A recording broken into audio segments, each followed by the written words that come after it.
Hola y bienvenidos al video tutorial de la semana 3 del módulo de planimetría del curso de perito en accidente de tránsito. En este video veremos los 4 métodos de fijación topográfica más utilizados, por coordenadas cartesianas, por coordenadas polares, por azimut y por triangulación. Bien, comencemos por el método por coordenadas cartesianas, que según vimos la semana anterior, las coordenadas cartesianas es un sistema de representación que trata de ubicar diversos puntos a través de dos líneas imaginarias perpendiculares, una llamada eje X y otra llamada eje Y. Nos fijemos en dónde nos encontramos. Estamos en zona urbana, esta línea representa el cordón de la vereda, esta representa la línea municipal, esta es la línea de separación de carril, aquí está marcado el eje Y, paralelo al cordón de la vereda y a la línea municipal, ya verán por qué. Aquí se encuentra el punto fijo que elegí para el elevamiento, una columna de madera, y aquí se encuentra señalado al eje X. Recordar que en donde apuntan cada flecha es donde se encuentran los valores positivos de cada eje, es decir, aquí se encuentran los valores positivos de Y y abajo del punto fijo sus negativos. Ahora procedamos a medir los diferentes puntos que nos permitirán poder representar cada escena en un plano, utilizando la línea municipal y el cordón de la vereda de referencia para obtener los diferentes valores de X de una manera más rápida y simple. A ver, tomemos este punto y midamos a cuánta distancia se encuentra de la línea municipal de manera perpendicular. ¿Cómo sé si esta línea es perpendicular a la línea municipal? Porque esta será la línea más pequeña posible hacia la línea municipal. Si empezamos a ver las múltiples opciones que tenemos de líneas hasta la línea municipal, veremos que la más pequeña posible es perpendicular a la línea municipal. Este método de tomar varias medidas y ver cuál es la menor se llama pendulación. Ahora tomamos la distancia que hay desde el punto fijo hasta la línea municipal, también de manera perpendicular. Teniendo estas dos medidas, procederemos a realizar la resta, así obtener el valor de X del anterior punto. Colocamos la distancia del punto fijo menos el 1,33 metros del punto anterior y obtendremos 1,91 metros de resultado. Como nuestro punto se encuentra hacia el lado donde están los valores negativos de X, será entonces menos 1,91 metros el valor de X. Lo anotaré en una planilla Excel.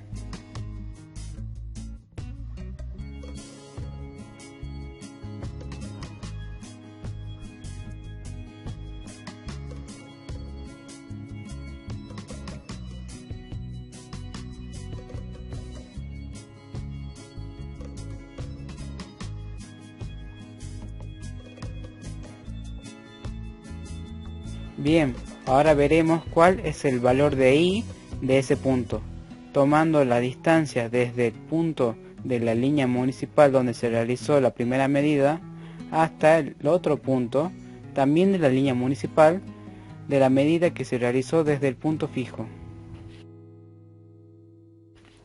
Bueno, como nuestro punto se encuentra dentro del lado donde están los valores de Y positivo, el valor de Y de este punto será 8,91 metros.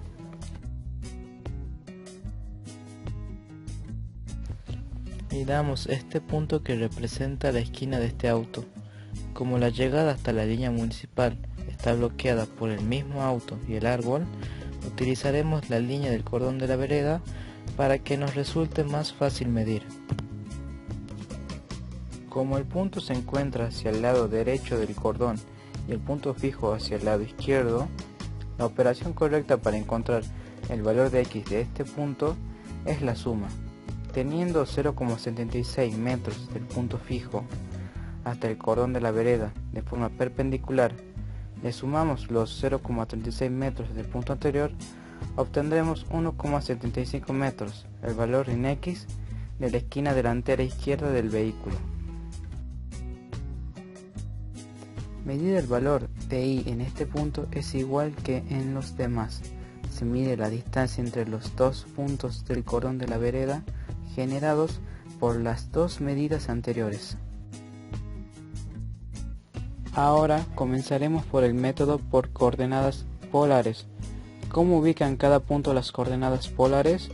dándole a cada punto un ángulo y una distancia, por lo que necesitaremos de un gran transportador o semicírculo graduado para medirlas. Bien, vamos a representar esta escena utilizando como punto fijo este filo de las dos paredes de la línea municipal, ya que necesitaremos de un objeto donde se pueda apoyar el semicírculo. Aunque podríamos utilizar el semáforo como punto fijo y realizar una línea paralela a un objeto de referencia como en el método anterior, nos llevaría tiempo y además las mediciones podrían ser imprecisas. Vamos a realizar una línea para determinar el ángulo de este punto. Esto se puede realizar tranquilamente en el terreno empleando un hilo, por ejemplo.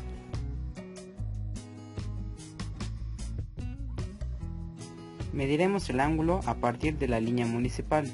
Aunque las coordenadas polares se miden a partir de una línea horizontal a la derecha del centro nuestro, en sentido antihorario, como ambos ángulos medidos de las dos maneras diferentes son suplementarios, si restamos 180 menos el ángulo medido con la línea municipal, obtendremos el ángulo como nos dice las coordenadas polares.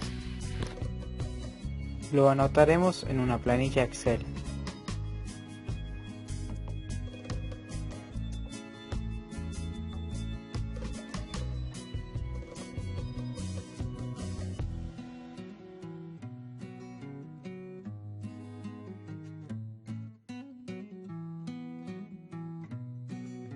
Por último, tomaremos la distancia de la línea realizada para medir el ángulo. 10,64 metros.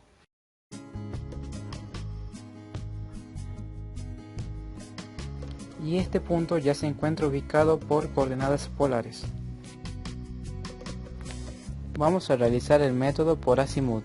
Un azimut es el ángulo formado con el norte de la Tierra en sentido horario, por lo que se necesitará de una brújula graduada para medirla. Se procede de la misma forma que el método por coordenadas polares.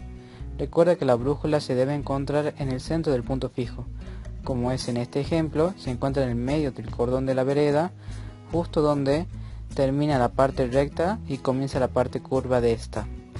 Procederemos a realizar los mismos pasos que en el método anterior. Se lanza una línea para medir el azimut, con un hilo, por ejemplo.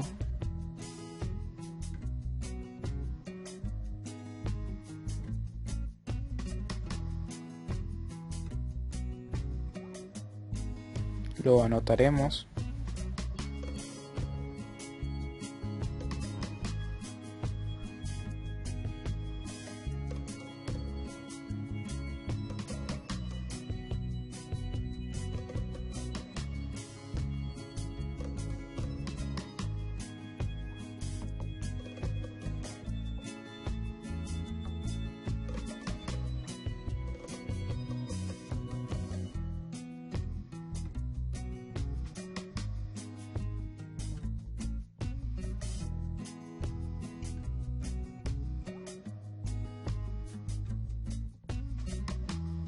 Se mide la distancia entre la brújula y el punto, 2,93 metros.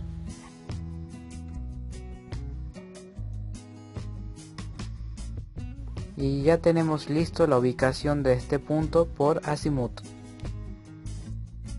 Ahora realizaremos el método por triangulación. Funciona de forma muy parecida a cómo determinan tu ubicación o cómo triangulan tu posición los satélites GPS.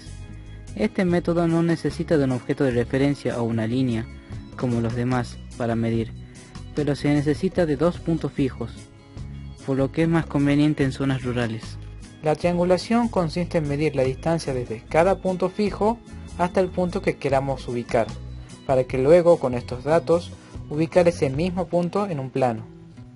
Los dos puntos fijos deben estar referenciados entre sí, para luego ubicarlos en un plano correctamente, ya sea usando la calzada de referencia, midiendo la distancia entre ellos de manera directa o con líneas perpendiculares, según cuál vea más conveniente. Aquí estoy realizando una forma de cómo referenciar ambos puntos fijos. Vea según cuál le sea más conveniente.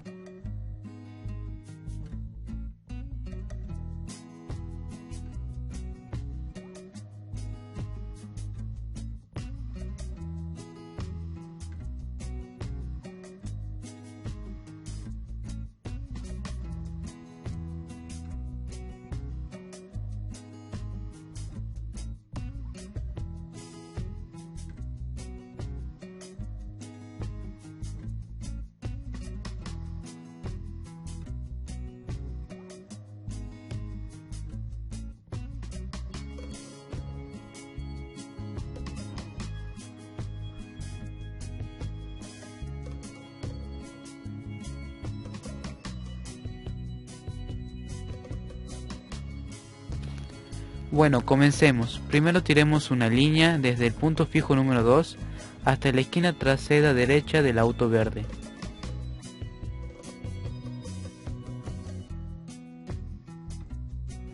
Tiramos otra línea desde el punto fijo número 1 hasta el punto que acabamos de utilizar.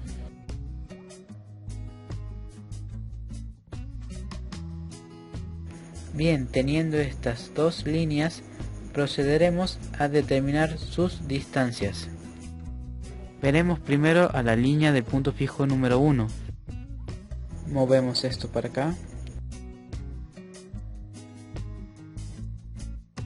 Tiene 14,93 metros. Lo anotamos.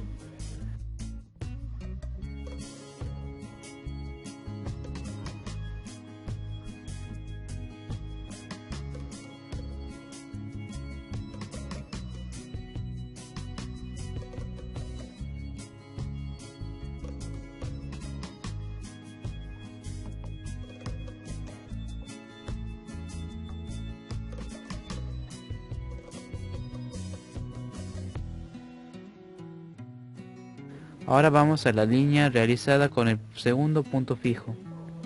Tiene 13,62 metros. Lo anotamos. Bueno, la medición ya está realizada. Ahora veremos cómo se lo puede ubicar en el plano. De acuerdo, para ubicar este mismo punto que acabamos de medir en un plano, vamos a realizar dos círculos. Uno desde el punto fijo 1 con un radio de 14,93 metros, o sea, la distancia tomada anteriormente desde ese mismo punto fijo. Y el otro círculo desde el punto fijo 2 con el radio de 13,62 metros, la distancia entre esa esquina del auto y el punto fijo 2. Vemos que nuestros círculos se chocan en dos puntos diferentes. Guiándonos desde un esquema de cómo se efectuaron las mediciones o de un informe donde nos indiquen en dónde se encuentra este punto, referenciándose con algún objeto, por ejemplo, que el accidente ocurrió dentro de la zona de la calzada, determinamos cuál de los dos puntos es el correcto. En este caso es obvio de que se trata de esta intersección. Aunque si utilizamos 3 o más puntos fijos, podremos determinar su ubicación sin necesidad de andar fijándonos cuál de estas dos intersecciones es la que corresponde a nuestro punto. Pero esto nos llevaría más tiempo por realizar más medidas y más círculos. Lo dejo a su criterio cuál les parece la más conveniente. Gracias por ver este video. Ante cualquier consulta, me encuentro dentro del foro del aula virtual. Sigan aprendiendo.